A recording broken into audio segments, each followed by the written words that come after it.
I want to take you through. I want you to take us through an at-bat here.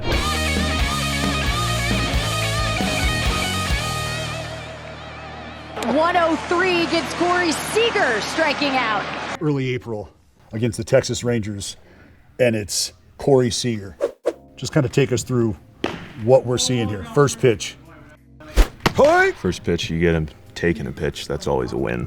He likes pitches out over, get stuff he can get extended on. Like, he is in attack mode from the get-go. You don't want to be too fine that you go 1-0 on him, but you got to be dialed in from the get-go so that he's not beating you on 0-0. Pitch number 2. Hi. So that was honestly where I was trying to go with the first one. Right. we set up away, and I yanked and missed in, but that's the spot, down and away to a lefty. Big lefty power hitters like Seager, Ohtani, guys like that. It's like Soto. If you can nut one down and away, unless they're sitting out there, and in which case if you get them to that point, then you got the rest of the zone to do whatever you need to do. But if you can lead them and get them thinking about that pitch and show them that I can dot one down and away where you can't hurt me, that just sets everything else up so much better than if you're putting one center cut and they're getting a good cut on it. Like, sure, I'm on this guy. Right. They've got a good. They've locked your velocity in.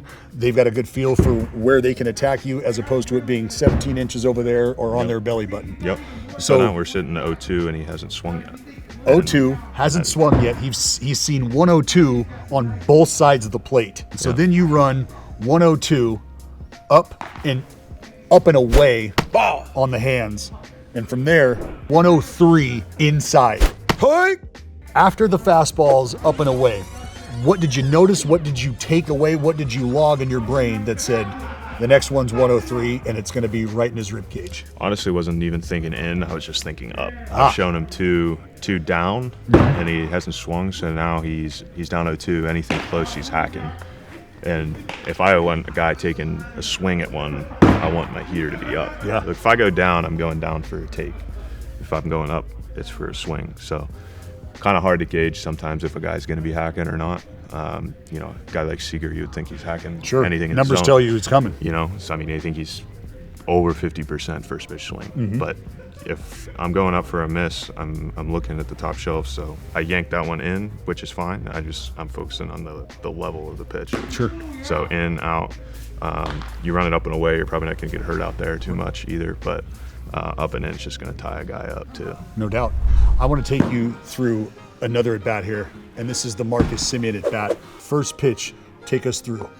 Yeah, so the plan coming into this was show him soft until he was putting a good swing on it. So we get one away for a strike, which is good. And his approach a lot of the time is hard to right field and soft to left field. So if I'm throwing soft, I'm going to make sure it's away. And kind of, unless he's diving out there really hard, the best he can do is kind of rolling over. And he ain't afraid to hunt a heater either. He is not.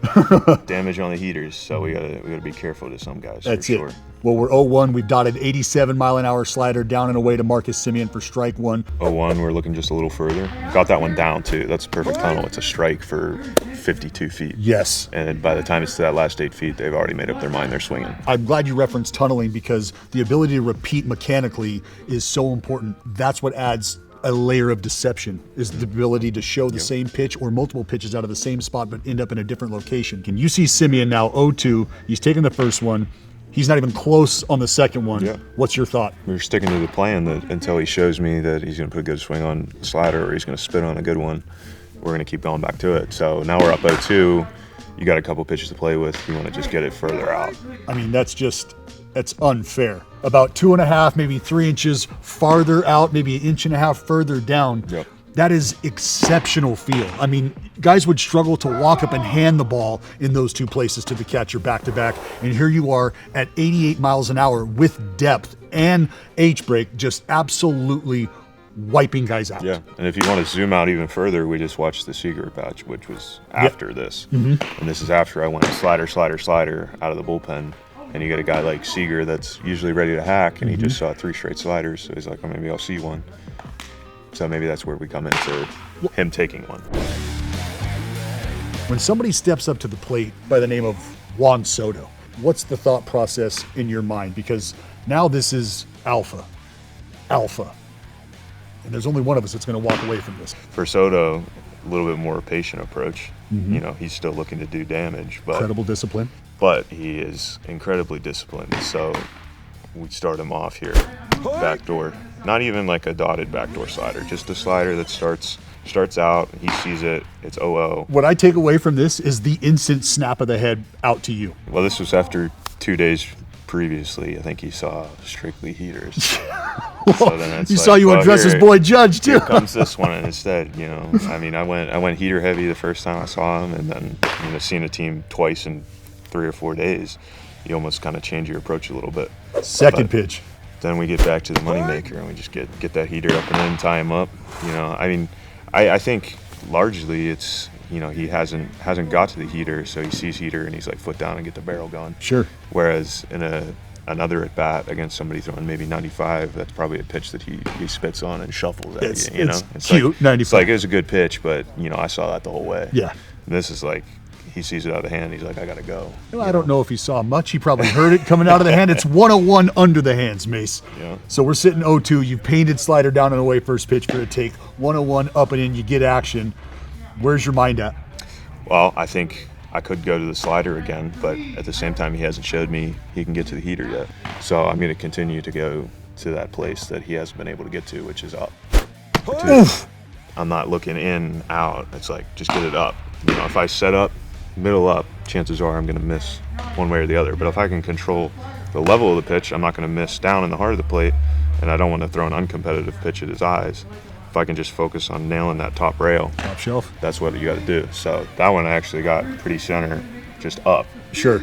And he saw it, and it's a one-run game. He's got a guy in first base, and he's thinking, I'm putting this one up in right field. Yeah, it ain't happening, bleacher creatures. Sit down. There ain't shit coming your way. It's 3-1 in New York. It's the bottom of the ninth.